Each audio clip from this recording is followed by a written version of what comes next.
ইটালিতে যারা 2023 সাল এবং 24 সালে নুলুস্তা পেয়েছেন তাদের একটি অত্যন্ত গুরুত্বপূর্ণ ইম্পর্টেন্ট একটি আপডেট।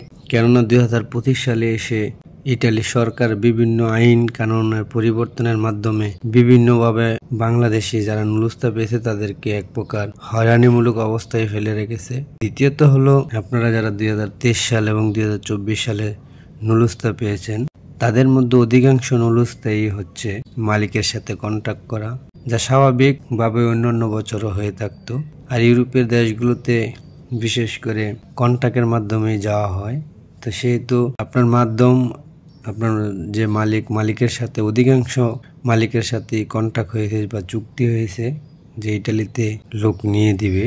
কিন্তু প্রকৃতপক্ষে যাদের অরিজিনালি লোকের প্রয়োজন বা যে সকল মালিকের কর্মসংস্থান আছে তাদের তো লোকের প্রয়োজনই স্বাভাবিক, কিন্তু এছাড়াও কিন্তু অন্যান্য মালিক আছে যারা এক প্রকার এটা বিজনেস হিসেবে নিয়েছে, তারা বাংলাদেশ থেকে লোক নিয়ে দিবে, বাদ বাকিটা তারা ম্যানেজ করবে যার মাধ্যমে আপনি যাবেন। সেক্ষেত্রে 2025 সালে এসে 2023 এবং 24 সালে যারা নুলুস্তা পেয়েছে তাদের কিন্তু ভিসা পাওয়া অনেক জটিল হয়ে দাঁড়িয়েছে।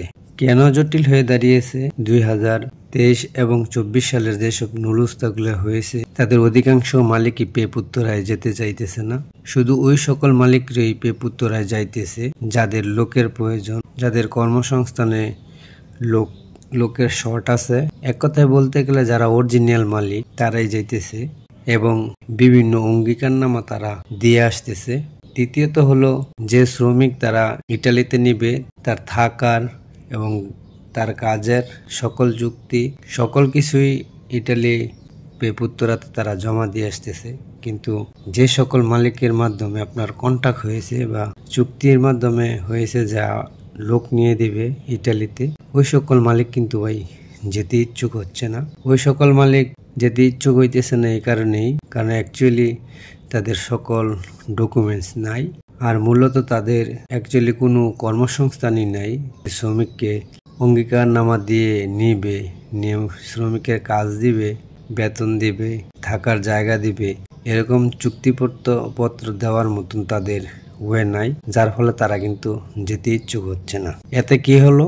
এতে 1/3 নুলুস্তায়ী, কারণ মালিক পেপুত্তরায় যাবেও না, অঙ্গীকারনামা দিবেও না। আর ওই সকল নুলুস্তাগুলোতেই বিষয় হচ্ছে যাদের অরিজিনাল মালিক এবং মালিকের লোকের প্রয়োজন, ওনার কর্মসংস্থান খালি পড়ে আছে, লোকের অভাবে সে কাজ করাতে পারছে না, মূলত ওই সকল মালিকদের ভিসা হইতেছে বা ওই সকল মালিকদের নুলুস্তায় আপনার ভিসা লাগতেছে। আর যে সকল মালিক শুধু কন্ট্রাক্টের মাধ্যমে বা চুক্তির মাধ্যমে হয়েছে তাদেরকে এখন রিকোয়েস্ট করেও পেপুত্তরায় পাঠানো যাইতেছে না, কারণ পেপুত্তরায় যাইতে হলে সকল প্রকার ডকুমেন্টস নিয়ে যেতে হবে। পেপুত্তরাতে গিয়ে অঙ্গীকারনামা বা চুক্তিপত্র তাদের স্বাক্ষরিত করে আসতে হবে। এটা বাংলাদেশ না, এটা ইটালি। যে একটা অঙ্গীকারনামা দিয়ে দিলাম বাংলাদেশে, পরে কি হবে না হবে পরেরটা পরে, আসলে না, ওইটা ইটালির গভর্নমেন্ট যে আইন করেছে ওই আইনের মোতাবেকই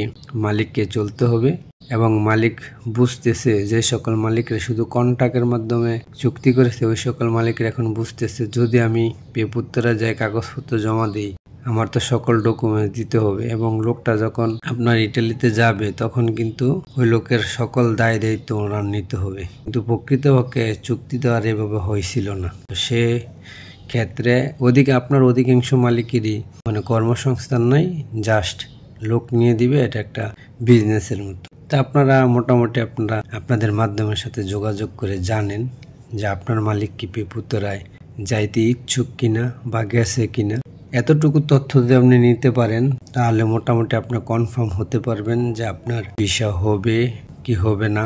যদি যেতে রাজি থাকে তো অবশ্যই হয়তো খুব বেশি দিন লাগবে না ভিসা হইতে, হয়তো একটু সময় লাগতে পারে, কিন্তু আপনি কনফার্ম হতে পারবেন যে আপনার ইনশাল্লাহ আপনার রিজিক থাকলে আপনি ইটালি যেতে পারবেন। আর যদি শুনেন যে মালিক যেতে চায় না তাহলে আমি বলবো মোটামুটি আপনি আশা ছেড়ে দেন ইটালি যাওয়ার, মালিকই চায় না, আপনি অন্য দেশে ট্রাই করেন।